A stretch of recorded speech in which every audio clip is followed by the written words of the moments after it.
도시의 출발점을 되짚어보는 건 도시가 앞으로 나아갈 길을 알아보는 것과 마찬가지인데요. 울산의 뿌리는 어디에서 시작됐을까요? 새해가 들어오니까 참 이 공기도 좋고 날씨도 화창한데 해가 바뀌고 이러니까 울산의 뿌리에 대해서 한번 생각해 보고 싶다. 이런 생각이 들었어요. 뭐가 딱 떠오릅니까? 아, 선생님 이번에는 좀 쉬운 퀴즈인데요. 예. 바로 우시상국입니다. 맞았어요. 근데 우시상국이라는 이름을 울산 사람들도 많이 들어봤거든요. 그래서 많이 알아요. 그게 어디에 있었는지, 어떤 이야기를 담고 있는지 이런 걸 잘 모르거든요. 그래서 오늘 우리가 이 해화강에 나왔거든요. 이 해화강과 우시상 연결고리가 있는데 좀 들어봤어요? 아니요, 회화강은 잘 들어봤는데 그 연결고리는 어떤 건지 잘 모르겠어요. 그렇죠. 이 해화강은 사실은 울산의 젖줄, 식수원 이런 생각으로 많이 알려져 있는데 여기에는 박혁거세 이야기부터 또 임진왜란 이야기, 또 우시상국 이야기 참 많은 이야기들을 담고 있거든요. 그 많은 이야기를 담고 있는 오늘 해화강을 한번 탐험하러 가봅시다. 네, 울산의 뿌리를 알아보러 가볼까요? 네, 그렇게 한번 가봅시다.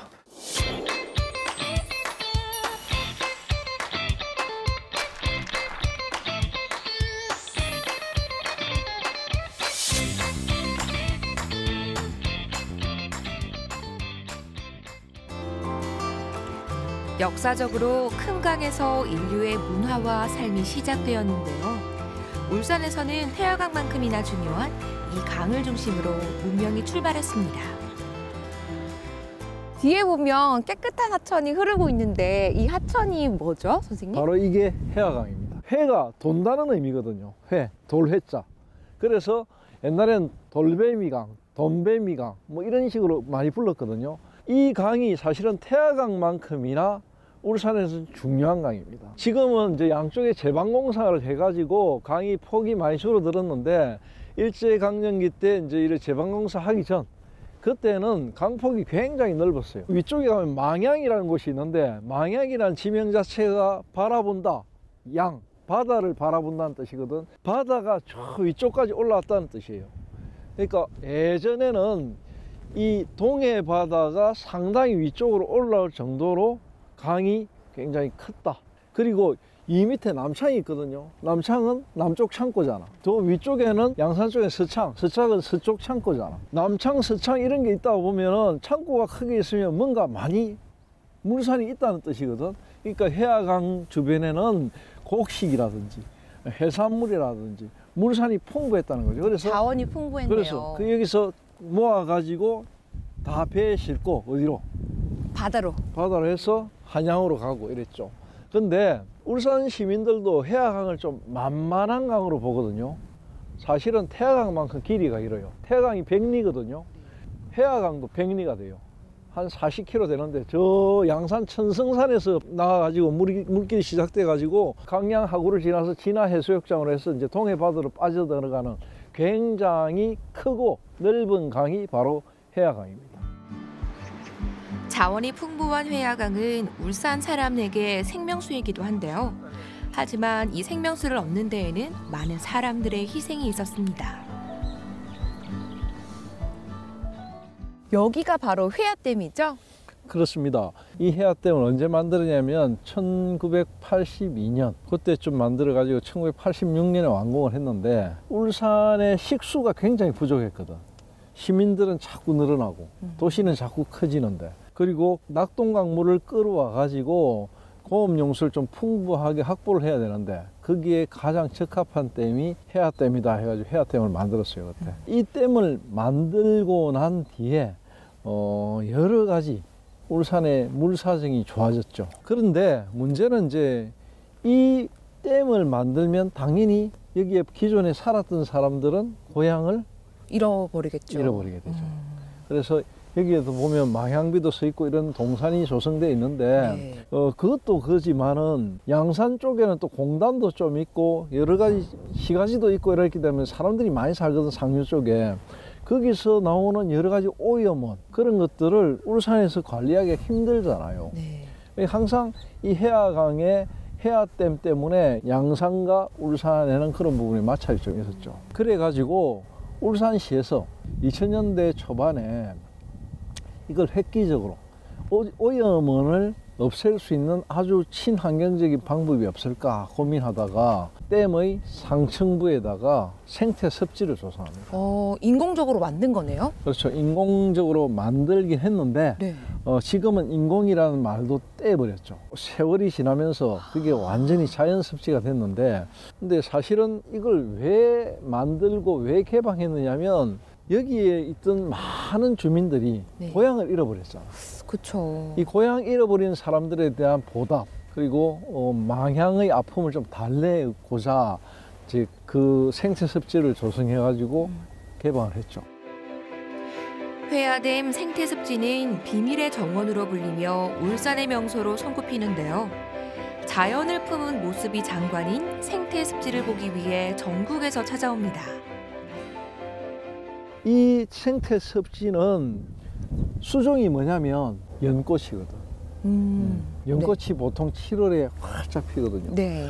연꽃은 또 밑에 뿌리가 대단하죠. 연꽃의 뿌리는 산소 농도를 떨어뜨리는 나쁜 것들, 거의 한 75%를 걸러낸대요. 그 정도로 정화 능력이 뛰어나거든요. 그래서 이 작년부터인가 재작년부터인가는 인공습지라는데 인공이라는 말을 떼낼 정도로 네. 장관을 이룹니다. 엄청나거든요. 너무 예쁠 것 예. 같아요. 고향을 그리워하는 사람들이 그곳을 가겠네요. 고향 사람들은 엄청 그때 기다리고요. 울산 시민들도 한번 다녀가신 분들은 반드시 또 오고 싶어 합니다. 또 안 다녀온 시민들은 또 소문을 듣고 가고 싶어 하고, 올해는 특히 이 방송이 나오고 나면은 더욱더 7월 달에 경쟁이 치열해질 겁니다. 그리고 특히 이제 올해부터는 이 해화강이 지방하천이 아니고 이제 국가에서 관리하는 국가하천으로 성격을 했어요. 그래서 예전과는 또 다른 국가에서 관리하는 하천이 됐죠. 그런 또 위상이 달라졌습니다. 회화강을 따라 걸으면 울산의 뿌리를 증명하는 국가유산을 만나게 됐는데요. 울산에는 하나밖에 없는 무덤 형태지만 이곳에는 많은 이야기가 숨어 있습니다. 와, 여기 올라오니까 엄청 큰 돌무덤이 있는데 이건 뭐예요, 선생님? 이게 바로 이제 우시상국, 이 해화강 상류에 2000년 전에 세워졌다는 고대 국가, 그 해화강의 이 울산의 뿌리라는 것을 이야기하는 증거물입니다.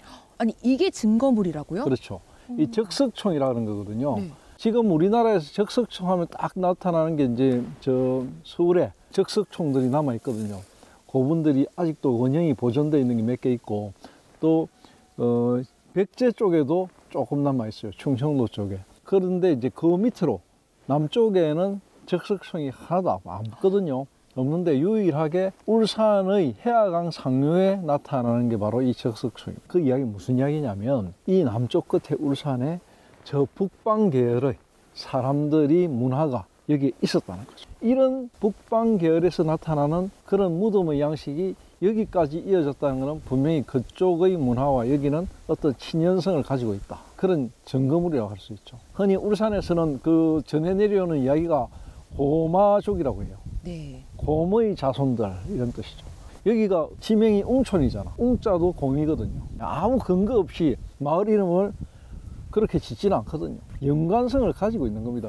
해화강 상류의 이쪽 물길을 뭐냐면 곰내라고 하거든요. 곰내. 네. 그럼 이유도 그런 데 있는 거예요. 그런 오랜 역사적인 어떤 친연성을 가지고 지었고 그 증거물이 있다는 것이죠. 1만여 년을 이어온 울산 사람들의 삶의 흔적이 고스란히 흐르는 회화강. 이곳에서 발견된 많은 유물에서 당시 울산의 위상을 엿볼 수 있습니다. 그러면 여기서 우시상국과 관련된 유물이 많이 나왔겠네요? 많이 나왔죠. 여기 이제 상대, 하대 이쪽에 이제 유적 유물을 많이 발굴했거든요. 그때 우시상국과 관련된 여러 가지 유물, 청동기부터 철기까지의 유물들이 한 1,500점 넘게 쏟아져 나왔는데 그 중에 가장 대표적인 것이 바로 청동솥이에요. 지금 웅촌 면사무소 그쪽에 가면 로비에도 전시되어 있고 원형은 국립중앙박물관에 가 있는데 우리나라에서 청동솥은 잘 안 나와요. 청동솥이라는 게 뭐냐면 북방의 민족들이 제사를 지낼 때 썼던 거거든. 이 청동소치 이 정도 크기가 나온 거는 한반도에서는 없어요. 그러니까 여기 세력이 그만큼 컸다는 거예요. 그러면 우시상국과 회야강과 좀 관련된 이야기들이 많이 있나요? 민간에서 떠도는 이야기들은 사실은 해화강이 상당히 많죠. 왜냐하면 우시상국이라는 나라 자체가 고대 국가고 기록이 되지 않은 나라들이거든요. 하지만 여기에는 이제 사람들이 살면서 많은 이야기, 그 중에 재미있는 이야기는 박역거세 이야기인데, 박역거세의 어머니를 이 지역 사람들은 아진의선이라고 이야기해요. 박역거세는 알다시피 아래서 깨어났잖아. 그렇죠. 그러니까 어머니가 없는데 아진의선은 또 누구냐면 바닷가 쪽에 아진포 쪽에 석탈해, 동해안 쪽에 석탈해를 개짝에서 받아가지고 키운 사람이 아진의선이라는 할머니, 고기잡이 할머니거든요. 그러니까 아진의선이 본래 곡천 사람이래요. 해화강가 곡천 사람이다가 동해안에 가가지고 살았대. 그러니까 그런 거 연관지어 가지고 이 아진의선이라는 이 신비로운 할머니가 석탈에도 키우고 박역거세도 키웠다, 이런 이야기가 되는 거죠. 그래가지고 이 지역이 그만큼 신비로운 것이다라는 것을 전해주는 그런 이야기라고 할 수 있고요. 또 하나는 이 지역에는 또 어떤 이야기냐면 일성강이라는, 해화강을 일성강이라고 사람들이 이야기를 많이 해요. 그 이유가 뭘까요? 일성, 한 번 이겼다는 말이에요. 임진왜란이 일어날 때 서생포 쪽으로 해서 계원포 쪽으로 해서 태화강 쪽으로 해서 외적들이 막 들어왔거든요. 돌뱀이 도는 이쪽에서 전투가 크게 있어 가지고 완전히 이 지역의 의병들이 일본군을 대규모로 물리쳤다. 그래서 일성강이라는 또 이야기가 떠돌아다닙니다. 여기서 다 이야기할 수 있는 수많은 이야기들이 있지만 네. 그거는 이제 이 지역이 그만큼 신비롭고 오래되다 보니까 여러 이야기들이 많이 굽이 전성되는 것입니다. 회화강이 품은 국가유산과 전해 내려오는 이야기는 중요한 가치를 담고 있는데요. 울산 최초의 국가, 우시상국에 대한 이해가 꼭 필요합니다. 오늘 계속 울산의 뿌리를 찾아서라고 이렇게 말씀을 해주셨는데 우시상국이 왜 울산에서 중요할까요? 울산이란 말이 결국 우시산에서 비롯됐거든요. 아, 그 네. 울산이 그 우시상국의 그 그렇죠. 말인가요? 우시산이 변형을 해가지고 울산이 된 거예요. 우시산이란 말은 울타리가 쳐져 있다 이 말이거든. 이 지역이 그만큼 울타리가 쳐져 있는 사람 살기 좋은 곳이다. 그곳에서 나라가 만들어졌는데 그 나라가 바로 우시산이다. 그런 의미고요.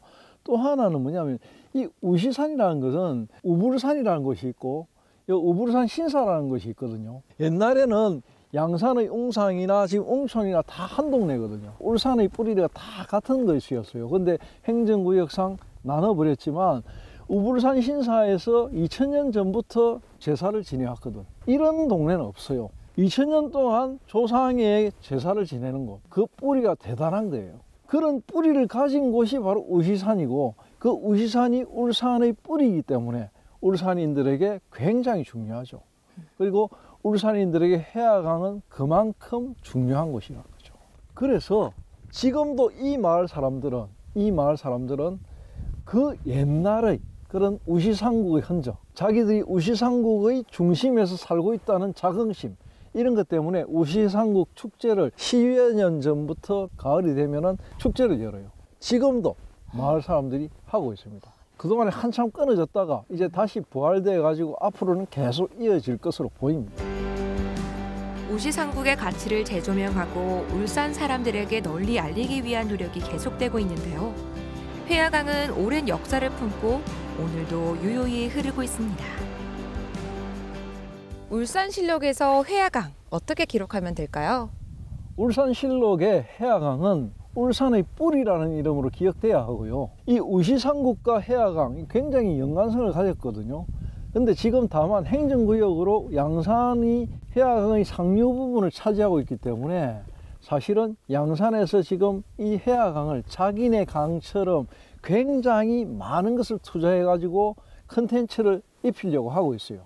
하지만 사실은 양산보다는 누가 뭐라 해도 우시상국의 뿌리는 울산이거든요. 이 지역 주민들이 여전히 우시상국 축제를 열듯이 울산의 뿌리가 지금 오늘 많이 봤잖아요. 흔적들이 남아있듯이 울산에서도 이 지역의 회화강과 우시상국의 뿌리라는 것을 보다 많은 컨텐츠를 만들어 가지고 잘 가꿔 가지고 울산인들, 울산의 후손들, 또 나아가서는 전국에서 찾아오는 울산 방문객들에게 이 부분을 알려야 된다는 것. 맞습니다. 이 회화강을 둘러보면서 우리 울산의 뿌리를 알아가면 어떨까 이렇게 생각이 듭니다. 네, 그렇습니다. 울산의 정체성과 자긍심이 시작되는 곳, 울산의 뿌리 회화강입니다.